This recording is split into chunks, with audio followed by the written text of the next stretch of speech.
I have the pleasure of speaking today with Steve Mandernach, who's the Executive Director of AFDO, and Sandra Eskin, CEO of STOP Foodborne Illness. So you are both speaking on the summit's closing session today, FSMA at 15, and that's looking at the vision, accomplishments, and remaining work of the Food Safety Modernization Act since it was signed into law in 2011. So, Steve, first question for you. Looking back over the past 15 years, where do you think FSMA has had the most meaningful impact? And where has progress maybe fallen short of the original vision? Well, I think there's a couple spots. Produce safety, clearly. I mean, that rule is a huge advance in food safety in that arena. Unregulated area before. We're just beginning to see the impacts from that, but that first is one that I would think about. I think actually the last couple weeks we've seen beginning some of the realization, the root cause, the best practices they talked about this morning. I wish that had been 10 years ago, but it's moving in the right direction and what we would hope to see. The other thing that I know that I suspect others have mentioned is, have we really hit prevention? And I'm not sure that we're there yet. And particularly in the area I work in inspections, we just haven't got as modernized as we need to be. We're still somewhat focused on floors, walls, and ceilings. That's not the goal. We need to get further. So when the law was enacted, I think many stakeholders who worked on it were very excited because of all of the subjects that were covered, maybe not everything, but there was great promise. I have to say that in certain areas, I've been disappointed. And in fact, I will start where Steve started, which is produce safety. That was a big area. I know I worked at the Pew Charitable Trusts then. That was a big priority. And yes, there's been advances, but it's very hard to convince consumers that we're making headway in produce safety when we have recurrent outbreaks, particularly in certain commodities. So I think that's one area where we need to double down, and it doesn't necessarily require an amendment to the law. I think it requires stakeholders working together with a commitment to improve things. The standards are described in the law as minimum standards. We need more than minimum standards. The only other thing I was going to point out right now, Adrian, is mandatory recall authority. Big, important hammer, which FDA, at least publicly, has not taken advantage of. We've had many conversations, and they've said, there's many instances in which once we started down the road for a mandatory recall, a company has said, fine, we'll do it. We'll voluntarily do it. So that's a one small piece, but it was very important because it didn't exist. So I'd like to see more progress in that front. And I'm going to agree with Sandy. We haven't hit the full vision of produce safety. But when you stand up a completely new regulatory program that never existed before, that's a big task. And to get it right the first time, I mean, we're still not right on manufactured foods, and we've been doing that since, 1906. So it's a big task to stand up a program. And compared to where we could have been, I think we're much further along. And so, Sandy, I'm going to pose this question to you, and Steve, feel free to comment on this as well. But so from a consumer advocacy perspective, which you represent, how has FSMA changed expectations around accountability and transparency in food safety? Great question.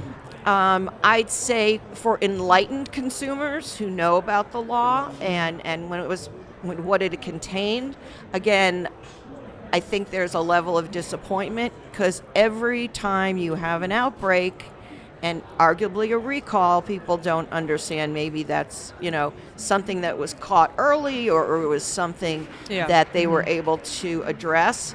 But still, there's this view of, oh my gosh, another outbreak, another recall. So expectations, I think it's a process.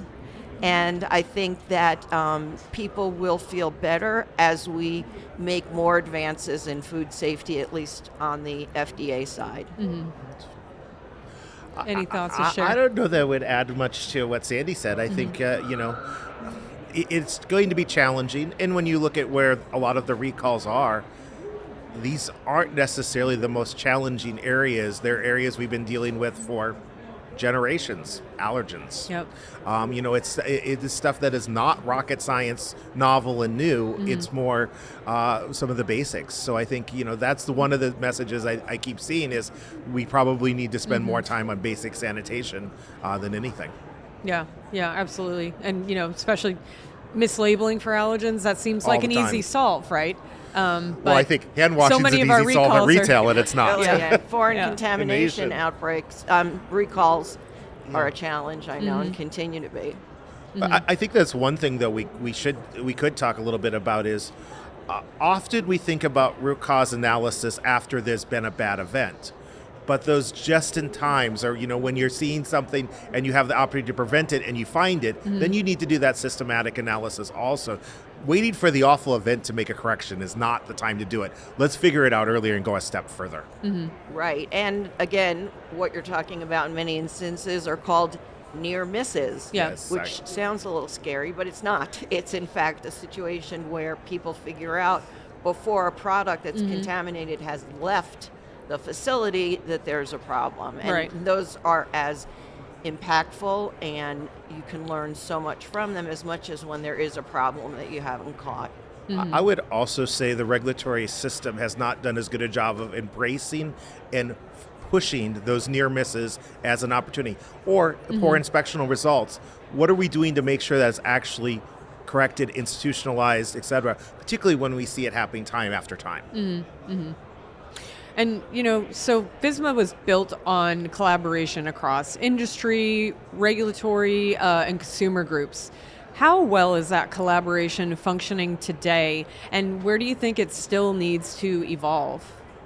I think that was actually, certainly from my own experience, the beginning of a collaborative effort. Again, the organization I worked for, the Pew Charitable Trusts, in conjunction with Robert Wood Johnson Foundation, funded numerous collaborative forums where we had a facilitator and we talked through issues. We didn't always find agreement, but we often narrowed differences.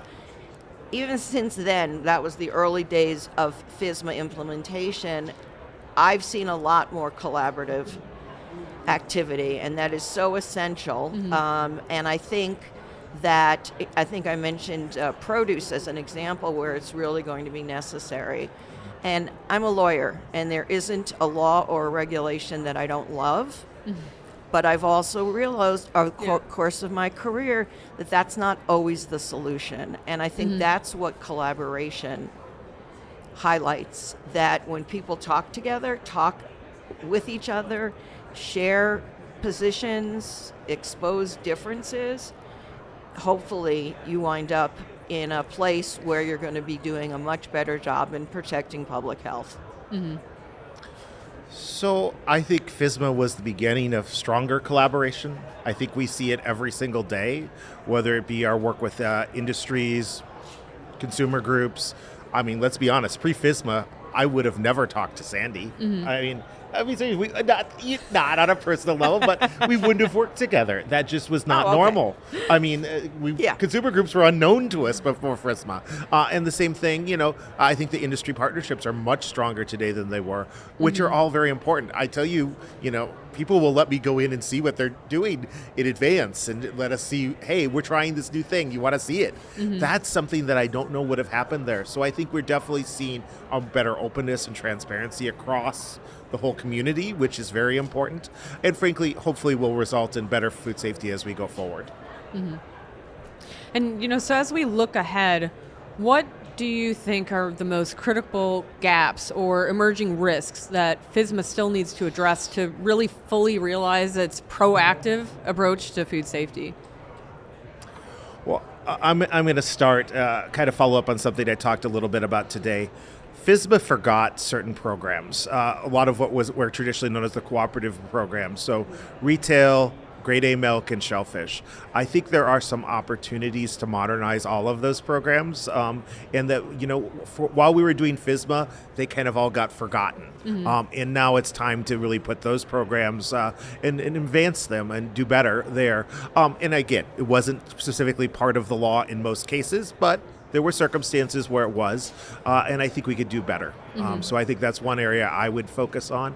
The other thing I think we need to start figuring out, and I'm going to put my political scientist hat on, and Roberta's going to tell me I'm wrong, who's sitting in the front row today, but I really think the regulatory process has become near impossible to complete. So in other words, rulemaking has become so hard and so impossible, and frankly, even getting a statute changed in food has become so hard and near impossible. I mean, we basically haven't had anything but one infant formula bill done since FSMA. I don't think I'm wrong. There's been almost no legislation passed on food in Congress in 15 years. I think our system requires more tuning up than that.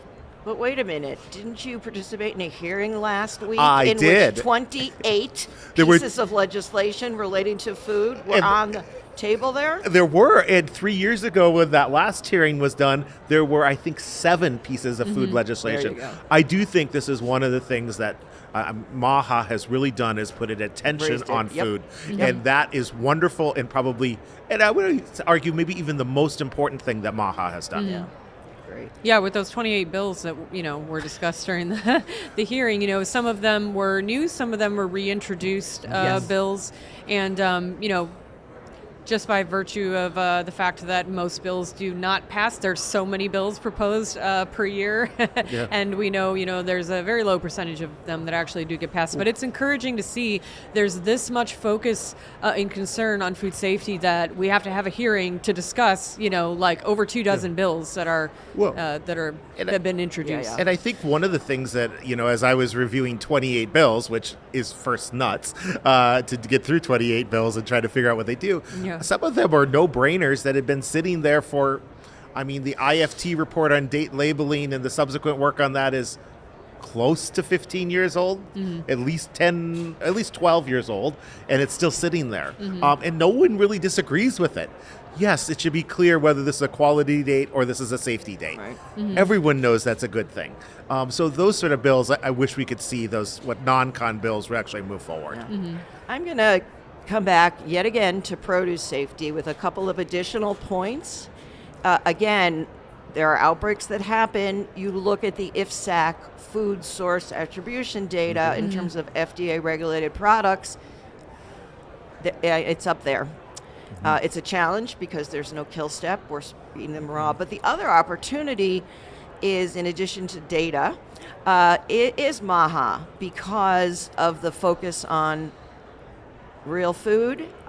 We've certainly have commented in letters and other documents that, again, people are not going to want to eat fresh produce if there's constantly, in every feels like few months, a major outbreak. So it's an opportunity for the administration to refocus on produce safety.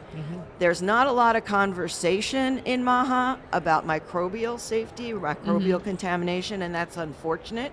Certainly my organization focuses on it. There's acute illnesses, but there are also lifelong health impacts from serious illness. So I think it is an opportunity to refocus on what we need to do, not just the government, but the whole community, growers, buyers, other stakeholders, to really move this forward in a positive way for public health. Yeah. And if I can throw out another question for you, Sandy, kind of along those lines, from the consumer advocacy angle that you represent, I know Stop Foodborne Illness submitted a petition to FDA to say, when we're looking at foodborne illness outbreaks, when we're looking at recalls, we know that traditionally a lot of times firms that are suspected of being having caused consumers illnesses or being involved in some other kind of thing that would cause illness or recalls, a lot of times those companies aren't named even when the outbreak is over. Sometimes the link is pretty definitive, but they're still not named.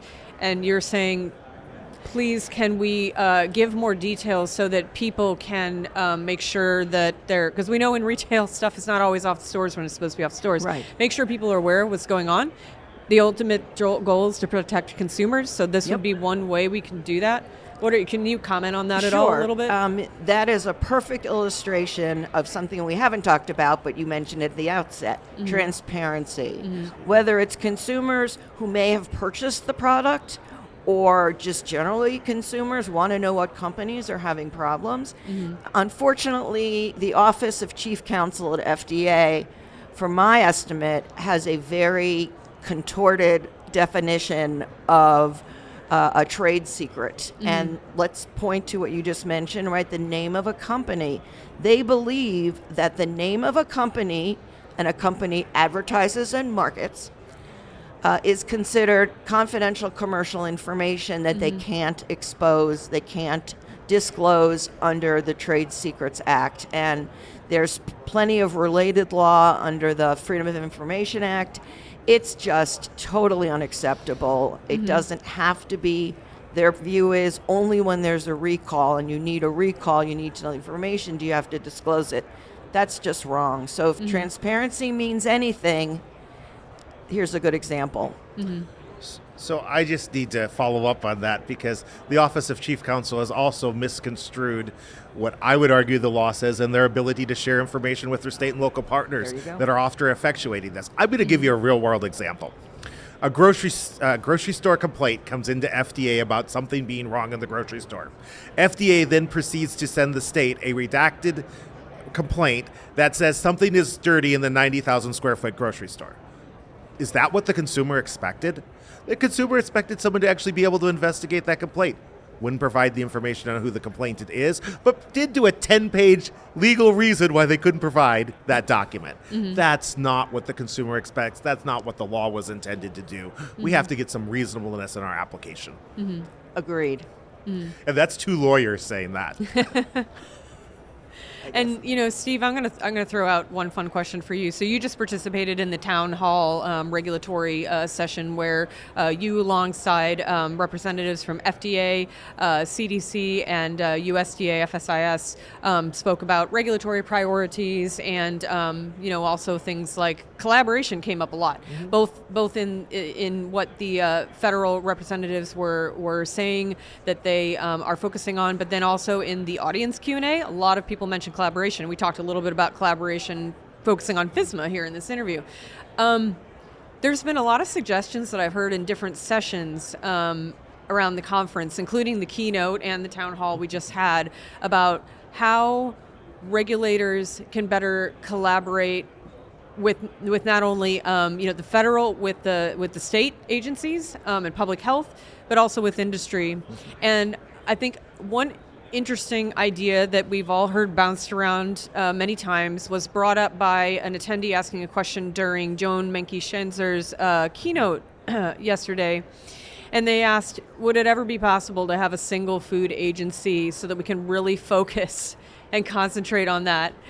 I see you rolling your eyes, right? Because it's a question it's like it's a tough one, right? It's a real tough question. It isn't a tough question. No, it's not. I'm curious about your opinions on it. We would both say yes. Okay. Yeah, and just to be clear, at the federal, Joan said yes. At the federal, Yeah, that's it. federal At the federal level, because I think the person who asked the question talked more broadly. That's fair. I am not too optimistic that it'll happen before I retire. I don't know when I'm going to retire, but nevertheless, it's a period. I think the thing that has to happen in the interim, if it happened, is these types of collaborative efforts, like IFSAC, the Food Attribution Initiative, that is FDA, USDA, and CDC. If you can do these collaborations, even what was discussed about some sort of foodborne illness investigation board that's been... Drew McDonald brought up that idea. Yeah. Again, I don't think we should wait till there's legislation. I think you can do it through interagency agreements. So to me, the view right now, at least in the shorter run, is let's figure out where it makes sense. What are the priorities? There's a lot of collaboration to begin with today. Right.